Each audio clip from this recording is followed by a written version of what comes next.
En el capítulo anterior dejamos al buen padre Félix en la gira vocacional, aquella que tuvo. Estamos situados entre 1917 y 1918. El haber salido a hacer estas incursiones vocacionales le dio al padre Félix un encuadre nuevo. Se dio cuenta cómo en la provincia mexicana había gran cantidad de familias católicas con un acendrado deseo de vivir la vida cristiana, familias generosas, sencillas, pero que a la vez vivían una vida cristiana pues de gran calado, podemos decir, y se dio cuenta que esa zona, sobre todo la zona que llamamos el Bajío, los Altos, pues era un semillero de vocaciones. Pero regresa de su gira vocacional, pues no se trajo a nadie, pero él había dejado sembrado, sobre todo en Morelia, donde Monseñor Leopoldo Ruiz, que ya sabemos, ya habíamos dicho que lo había tomado como director espiritual. Don Leopoldo Ruiz era el arzobispo de Michoacán, que después cambió el nombre de Arquidiócesis de Morelia, porque es la capital, pero que era un hombre muy cercano a doña Concepción Cabrera. Eran muy amigos Conchita y Monseñor Leopoldo Ruiz. Era un hombre afable, muy inteligente, que tenía una gran cualidad, era un diplomático. De hecho, la Santa Sede lo va después a nombrar más adelante como pues su embajador ante el conflicto con el Estado mexicano. Ya lo veremos más adelante. Entonces, don Leopoldo Ruiz le va a abrir su seminario. Él estaba precisamente por la revolución, estaba exiliado en la ciudad de Chicago, en Estados Unidos, y desde lejos lo apoyaba pues enviando cartas al rector del seminario, al director de la mitra, para que dejara entrar al padre Félix a todo lo que él pidiera. Y entonces, como habíamos dicho que en la liga, en la fraternidad sacerdotal o liga apostólica, él había fundado ese tercer sector que era los apóstoles del Espíritu Santo. Y pues dada la nueva constitución mexicana que excluía de todo a la iglesia, resultó un arma pues muy potente. Vamos a decir que pues comparando con lo que vivimos hoy serían como las redes sociales. Eran pequeños grupos de gente que quería vivir su vida cristiana y que tenía como pues tarea, misión, amar al Espíritu Santo y hacer que fuera el Espíritu Santo amado. Entonces, esta obra de apostolado del Espíritu Santo se extendió como un incendio por toda la República Mexicana, entusiasmando sobre todo a los jóvenes piadosos que se llamaban en León, Guanajuato, los panchanos, porque estaban panchanos por Pancho, porque estaban encabezados por un buen hombre que fungía también como sacristán de la catedral de Nuestra Señora de la Luz en la ciudad de León. Entonces, este Panchito Zúñiga era muy querido y él atraía a través de pues una pequeña organización a estos jóvenes piadosos y bien dispuestos para las batallas de la iglesia. Hay que acordar que, de acuerdo a lo que estaba viviendo la iglesia mexicana, se suscitó en los católicos como ese ámbito que tenemos pues de defender lo nuestro, de proteger y de salir a pelear si es necesario. Entonces se vio ahí también, además del fervor, el compromiso. Bueno, decimos que el padre Félix había hecho ese recorrido por Morelia, León, y había regresado sin ningún muchacho, pero habiendo sembrado pues lo que nuestro Señor le inspiró para atraer a esos jóvenes. Sin embargo, el nuevo gobierno, con la Constitución en la mano, le había echado el ojo a la casa donde estaban viviendo los misioneros del Espíritu Santo que se acordarán, los dejamos en Tacubaya, en esa casa que el arzobispo José Moreira del Río, que tampoco estaba en México, sino en San Antonio, les había prestado a los misioneros. Pues podemos pensar, ¿verdad?, una congregación que tenía 3 años de fundada, fragilísima, con el padre fundador teniendo que hacer de todo, incluyendo la pastoral vocacional, y pues el padre Félix además tenía un hándicap que era extranjero y estaba prohibido, según la Constitución, que hubiese un clero extranjero en México. ¿Qué hacían con esos? Pues los detectaban, los apresaban, los ponían en la frontera, de patitas en la calle. Si era europeo, pues ándele, váyase a Veracruz, tome un vapor y que le vaya bien. Y si eran de alguna otra nacionalidad americana, pues los ponían en la frontera norte o sur para que se fueran de México. Entonces, el padre Félix estaba en peligro. ¿A dónde ir? Les quitan la casa de Tacubaya. Y él como extranjero, pues tampoco podía ir a reclamar a qué dependencia de gobierno a ninguno. Pero, sin embargo, pues Dios no desampara sus obras. Ahí surgió que una rica bienhechora de las religiosas de la Cruz, doña Dolores Sáiz, y aquí podemos admirar siempre cómo la presencia de los laicos en la vida de la iglesia, digamos así, institucional, tiene un papel importantísimo. Esta Dolores Sáiz estaba casada con un hombre ricote y ellos tenían una propiedad muy grande que primero les prestaron a las Madres de la Cruz, pero ellas no lo usaron por un tiempo, pero se les hizo que era muy grande. Y entonces, cuando vieron que los misioneros del Espíritu Santo iban a ser o fueron arrojados de aquella casa de Tacubaya, entonces, pues acudieron a ella y doña Dolores les dijo que claro que sí. Entonces les abrió las puertas de aquella gran propiedad que estaba ubicada en una de los pequeños pueblos que circundan a la capital mexicana, que tienen un clima excelente, por cierto, frío, de hermosísimos paisajes boscosos, que se llama Tlalpan. Y esa casa se llamaba La Fama, y como dije, era una propiedad muy extensa, y tenía una construcción que había sido una antigua fábrica de textiles, pero tenía una gran huerta y jardines, una magnífica propiedad, pues que ayudó en los comienzos a la congregación a existir. Y entonces, pues el padre Félix estableció ahí su noviciado por un tiempo. Esta señora Dolores conocía la situación del padre Félix y la de sus novicios, por eso se las ofreció.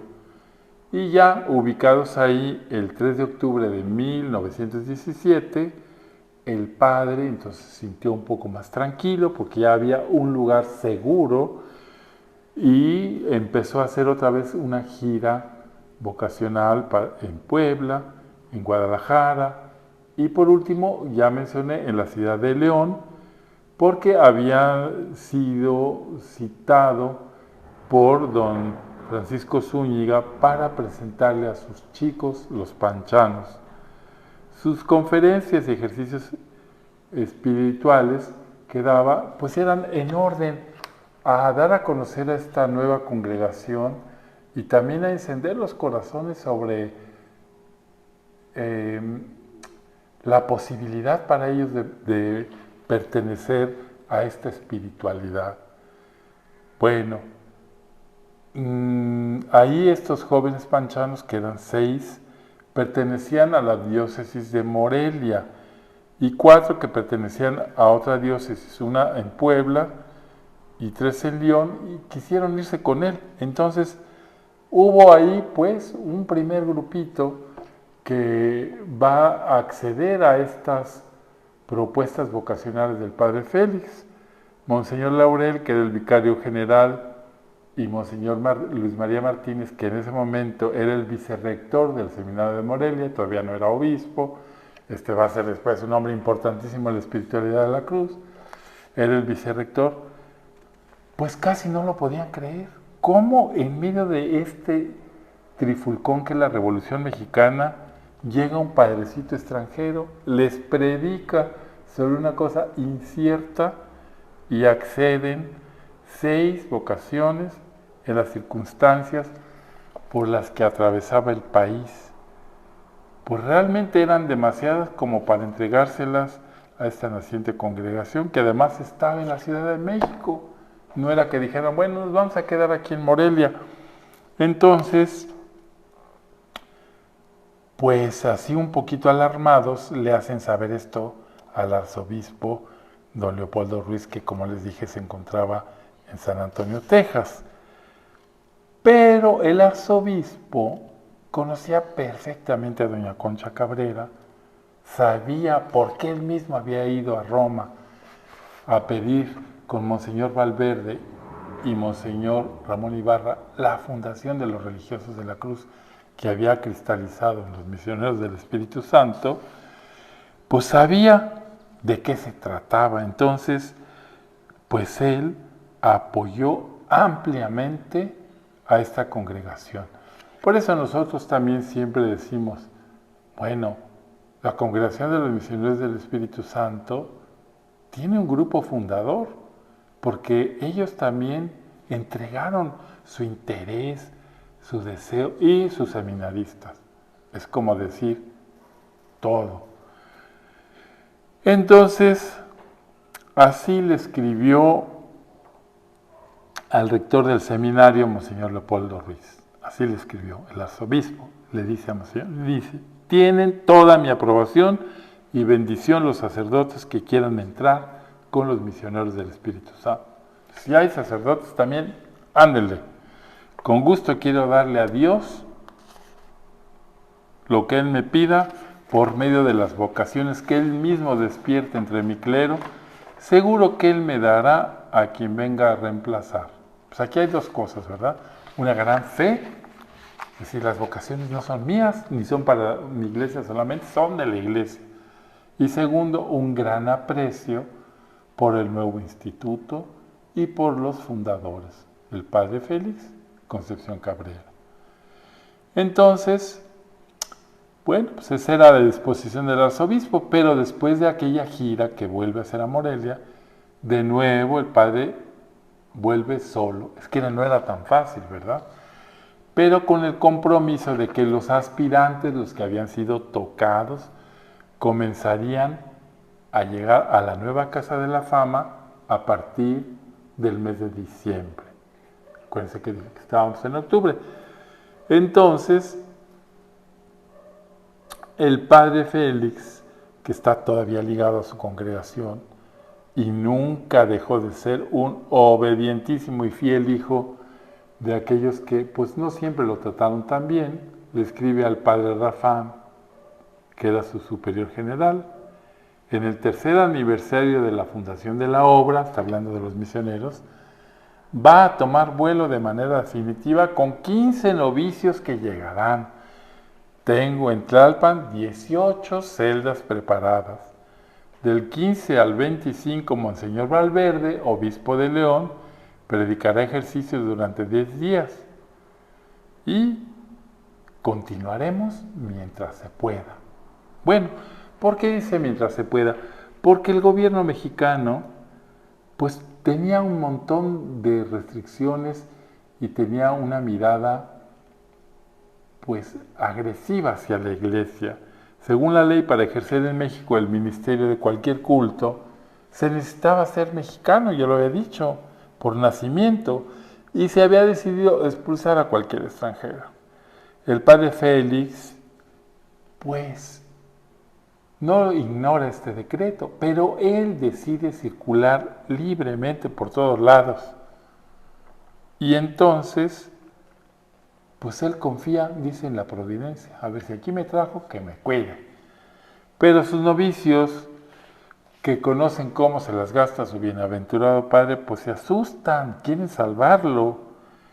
Por ejemplo, el hermano Moisés y el padre Constantino que habían llegado, se trasladan a la estación de trenes donde venía este Padre Nuestro que venía de Morelia, lo bajan del tren, lo medio disfrazan, se lo llevan ahí porque les da miedo que lo identifiquen y se los quiten. Bueno, esos novicios que estaban pues prometidos empiezan a llegar el 10 de noviembre de 1917. Creo que es el primer grupo fuerte de nuestra congregación y ahí están hombres que después eran insignes en nuestro instituto. Edmundo Iturbide, Manuel Hernández, Felipe Torres, José Guadalupe Treviño, Ángel María Oñate, Efigenio González, Jesús Torres, Alfonso Pérez y Rosendo Portugal. Llegan el 10, bueno, el 12 de diciembre, que es el Día de la Virgen de Guadalupe, el fundador se los lleva a la Basílica de Guadalupe para que se consagren a ella. Y el 25 del mes de diciembre, que es aniversario 3 de la fundación, entonces hacen su entrada al noviciado. Pues vemos que es una pequeña planta que va adquiriendo cierta fuerza. El padre Félix está feliz con estas cosas. Siente que en medio de la dificultad, poco a poco, la semilla ha empezado a brotar y está echando sus pequeñas raíces. Este repentino florecimiento de la congregación ha activado ese temperamento sanguíneo que la gracia no sustituirá y que pulido por ella sí será uno de sus mejores capitales como fundador. A ver, esa prontitud, ese fuego que tenía, pues era de su temperamento sanguíneo. Quiere afrontar todas las cosas que se le vengan, aunque frente a los otros 2 años que se le habían concedido para fundar, que estaban a punto de expirar, pues ahora quiere pedir permiso a la Santa Sede para pasar a los misioneros del Espíritu Santo. Entonces, pues tiene una gran impaciencia y un gran entusiasmo y una, como digamos, impulsividad que siempre lo caracterizó y escribió al Vaticano pidiendo ese cambio. Sin embargo, alguien lo refrena, le dice, padre, no sabemos quién, parece ser que Monseñor Valverde le dijo, espere, espere. Es claro el hecho que varios seminaristas hubieran respondido a ese llamado que hizo el padre Félix en sus giras sacerdotales, pero eso todavía no definía nada. Era una señal buena de parte de Dios, sin embargo, pues no daba garantías. No sé si ustedes sepan que en los procesos de la vida religiosa y sacerdotal entran muchos y quedan pocos. Miren, yo entré con otros 21 muchachos, éramos 22 y quedamos 2. 20 se han ido. Entonces Monseñor Valverde le dijo, padre, espere, espere, todavía no hay una cosa así. Aunque esa señal es buena, son las que Dios da, pero hay que tener paciencia. Entonces lo mejor, le recomiendan, es volver a pedir otra vez 2 años de permiso. Y si en ese lapso vuelven a llegar más vocaciones, se sostienen y aumentan, entonces pues ya sí pida lo definitivo. Era un consejo sabio, yo pienso. Monseñor Valverde era un anciano sabio. Entonces pensó, a ver, está entusiasmado, le llegan 8 o 10 y ya se pone feliz, como dicen los ticos, panderetoso. Pero luego no, luego se van, luego no llegan, y luego este pobre ya se salió de su instituto y se va a quedar volando. No, no conviene. Entonces era sabia la reflexión que le hizo Valverde.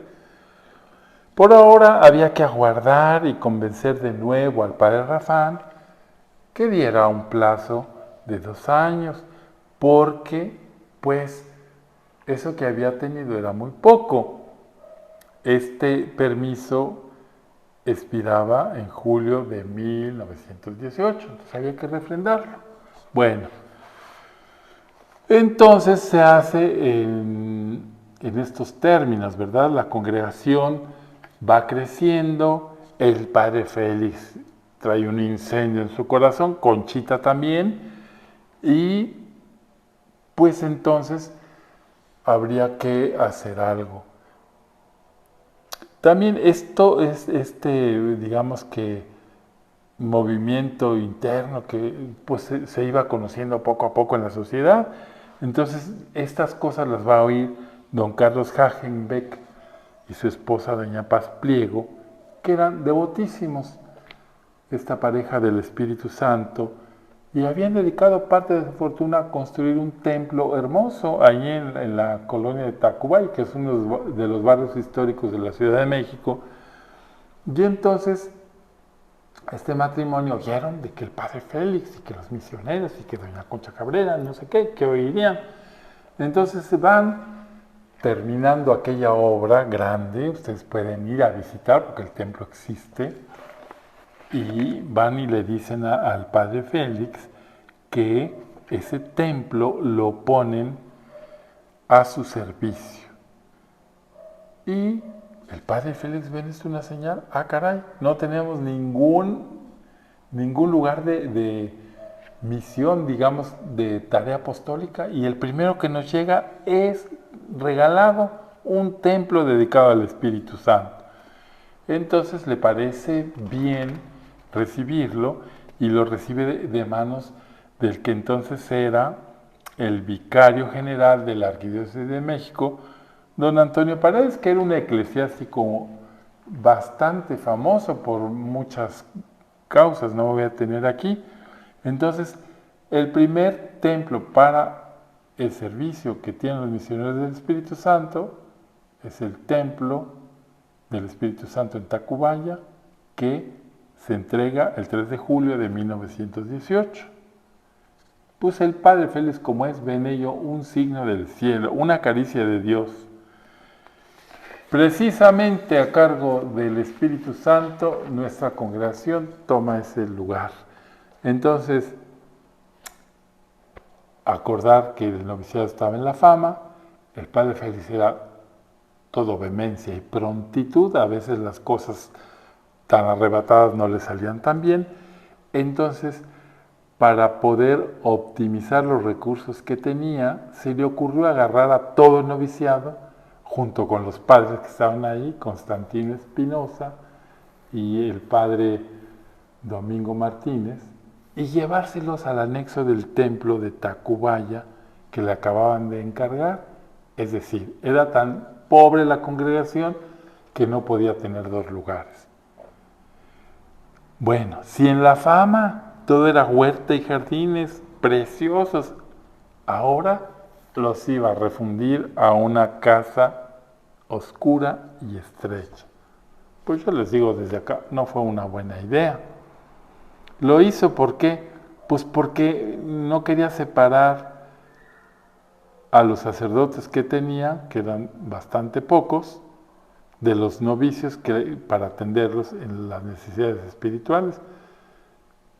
Y a la vez quería tener un lugar de culto para empezar a dar a conocer a la congregación y su espiritualidad. Entonces lo que sucedió fue que pues lo sujetó a vivir una vida parroquial y las estrecheces del lugar no fueron adecuadas para formar a los novicios. Y entonces el padre Félix lo pensó, porque era un hombre sabio, se dio cuenta que, pues aunque era esa idea que a veces tienen los superiores religiosos, hay que optimizar tareas y truenas al personal, ¿verdad? No, pues no se trata solo de optimizar, se trata de ver cuál es el objetivo.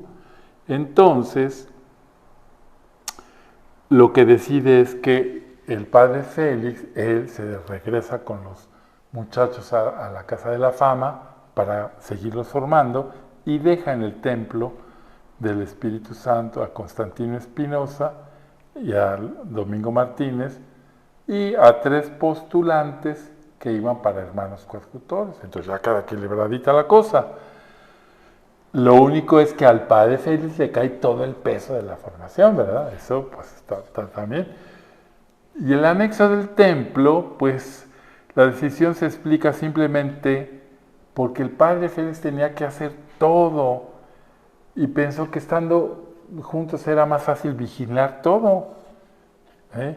Porque también el padre Constantino y el padre Domingo estaban en formación, eran novicios, pues la congregación estaban haciendo.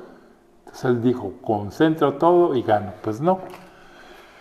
Bueno, una de las características de la espiritualidad de los misioneros del Espíritu Santo estipulaba en las constituciones que habría de haber adoración eucarística y tener el cuidado de los sacerdotes. Nada, dice el padre Félix a sus discípulos, de lo que atañe al sacerdote podrá ser indiferente para nosotros. Bueno, esa era una máxima que estaba desde el principio en las constituciones de los misioneros del Espíritu Santo.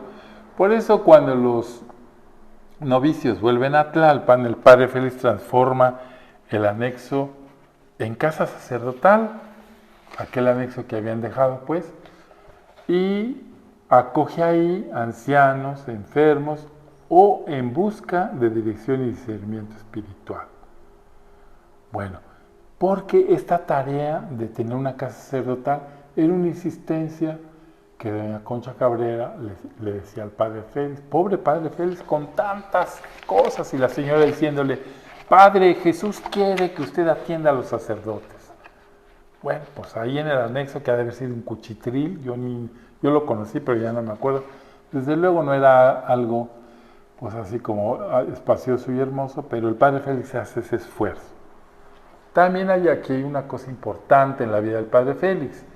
Estando en el templo del Espíritu Santo, por ahí de 1918, el padre Félix, que tiene tiene 59 años de edad, pues está incansable, ¿verdad? No lo dobla nada, no solo recluta a los novicios, los dirige, no solo consigue dinero para su manutención, sino que está pendiente del templo del Espíritu Santo, de la formación de los que tiene como sacerdotes, de los novicios, atiende a los bienhechores, confiesa, da dirección espiritual. Bueno, es un hombre admirable, lleno de trabajo, predica ejercicios, visita a doña Concha Cabrera, tiene largas conversaciones para afianzar las obras. Bueno, y el padre Félix, pues está abierto a cualquier oportunidad. Es un hombre del sí. Yo creo que esta es una característica muy de los misioneros del Espíritu Santo. Nos cuesta harto trabajo decir que no. Abiertos a las oportunidades. Y el padre Félix, cuando ve una, la toma. Bueno, y de repente el padre Félix, no de repente, sino providencialmente también, porque así son las cosas de Dios, se va a encontrar con una mujer, una chamaca, diríamos, una jovencita interesante, Ana María Gómez Campos, que era una mujer instruida, que espiritualmente estaba bajo la dirección del padre Constantino Espinosa, que era muy inteligente, y había aprendido a amar el sentido de la cruz, y ella había ido conociendo poco a poco, por lo que el padre Constantino le decía, por los primeros pasos de los misioneros del Espíritu Santo, y había vivido de su espiritualidad. Pues bueno, el padre Félix no podía ver una persona sin ver una oportunidad, así tal cual. Ana María vivía en la misma colonia donde estaba el templo del Espíritu Santo. Quiere decir que ella iba ahí, se confesaba con el padre Constantino, iba a las misas, pues ahí iba a rezar el rosario con su mamá, con su hermana Guadalupe, y entonces, pues ahí, en una ocasión, le presentan al padre Félix. Ana María, que tiene el oficio de educar, como los maristas, tiene una crisis relacionada con su vocación religiosa. Entonces ella se abre al padre Félix y al padre Constantino. Y entonces, pues esta muchacha era un caso un poquito impresionante en el sentido de que había hecho estudios en las mejores escuelas normales de México, que era una mujer que había estado volcada, pues es decir, en la ciencia y la pedagogía de la educación, cuando la mujer apenas empezaba a entrar en ese ámbito. Y entonces, pues ella tiene una compañera que se llama Leticia Ruiz de Chávez, y el padre Félix les aconseja que funden una escuela para que sea semillero para educar a los niños. Se veía la oportunidad, decía, funden esto, miren, y formarlos en el espíritu sacerdotal con el fin de ir formando y espigando vocaciones entre los muchachos. Y el padre Félix piensa, quién sabe si con el tiempo surja ahí algo, una congregación religiosa con esta misión. O sea, tenía una visión, fue una intuición. El padre Félix le propone, él le da el nombre, miren, pónganle de nombre Betania, en honor de María y Marta, que sirvieron a Jesús en aquella población. Entonces, este encuentro con Ana María Gómez y este proceso de discernimiento encienden el alma del padre Félix y se acordó que él había estado y había fundado en Barcelona para los sacerdotes de su congregación maristas una escuela apostólica que, siguiendo de aquel modelo antiguo monacal de los benedictinos, en Barcelona les había permitido formar vocaciones para su congregación. Entonces, pues él apoya e induce, alienta a Ana María y a Leticia a llevar su experimento en Betania con niños pequeñitos, y poco a poco el padre empieza con ellas a discernir pues la posibilidad de formar una congregación. El padre Félix y sus misioneros lo harían con los niños mayores. Entonces, vamos a decir que Ana María pues es una mujer sensible a Dios, y su preparación académica, aunada a esta sensibilidad, pues a ella también le hace clic, dice, pues sí. Ahí parece que en su historia había tenido un noviecito, la experiencia no había cuajado, y el padre Félix llega en un momento adecuado para decirle, no, mire, le abre un ideal, le abre una ventana, le dice, usted puede ser una gran servidora en la iglesia. Entonces, el padre Félix, entusiasmado, va a pedirle a Conchita un discernimiento en Dios. Pues bueno, aquí las cosas no son tan sencillas. Quisiéramos que todas las historias de los santos fueran lineales. A doña Concha Cabrera, pues no le pareció bien. ¿Cómo? ¿No le pareció bien? No. ¿Por qué? A ver, pues estos son los nudos históricos de los nacimientos de las congregaciones, porque doña Concha Cabrera era una mujer absolutamente aterrizada con los pies en la tierra, que tenía un gran sentido común y que hacía estas cuentas. A ver, padre, estamos en trifulca social con el gobierno. Usted está prestado, le queda poquito tiempo, tiene una carga espantosamente enorme. Nuestro Señor dijo que usted era el fundador de esta quinta obra de la cruz.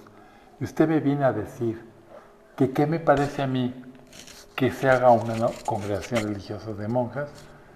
Padre, le digo, mejor no le digo lo que me parece. Usted saque las conclusiones. Bueno, no está de acuerdo ni con el asunto de Betania ni con el de la escuela apostólica. A ver, algunas veces se ha dicho que eran celos de doña Concha Cabrera.